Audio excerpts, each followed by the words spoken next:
This is a demonstration of the Ohio Fertility Calculator based off the 2020 Tri-State Recommendations. We actually have two spreadsheets open, the tool on the left-hand side and then our soil test data from the lab on the right-hand side.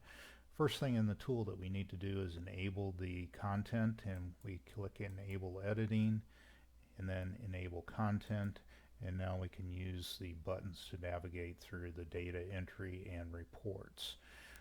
First thing we want to do is click on the field name and soil test information.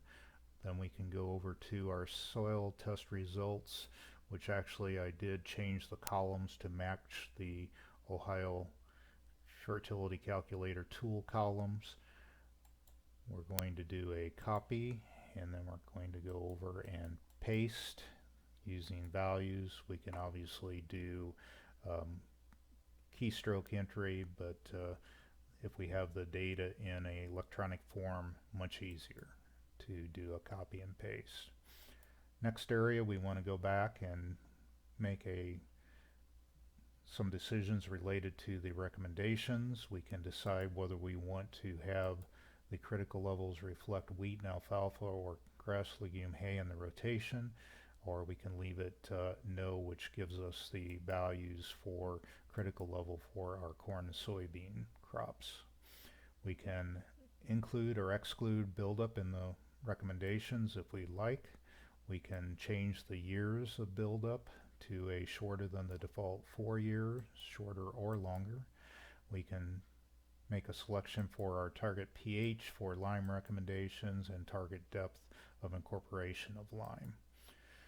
We're going to actually do a 2020 crop year as a start, so we go up and select that and the year for starting the recommendations, and then we can select our crop, first year corn. Once we select that, we can copy it down. We can put in our 200 bushel yield,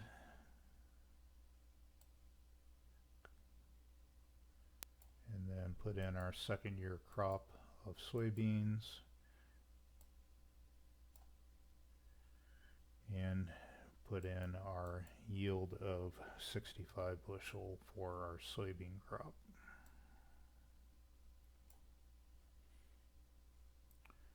Once we have that data entry made, we can navigate back to the sheet, go to the home page, review our phosphorus recommendations. We have the soil test information, critical level being used, and then the recommendation for our 2021 and 2022 crops. Click return to home page, and we can review our potassium recommendations. Once we're confirmed that we have the right data entry in, we can click return, and now we can develop our P&K recommendations. We can actually control what years are included in the recommendations at this point by selecting yes or no for P&K. We can type in our fertilizer source that we're going to use for bulk application, 1152.0, and the cost information 0060 for our potassium. Then we can make adjustments based off of either starter fertilizer or manure that may have been applied. We put down 30 pounds in starter, so we want to adjust that bulk rate. Likewise, we can copy that information down and make that change. We can see the same information for potassium. We're happy with making those adjustments and know what the field cost and total pounds needed are going to be. Click return to home page. We can actually check our lime recommendation, really nothing being called for on this page. Then we're ready to print recommendations and look at those in a hard format.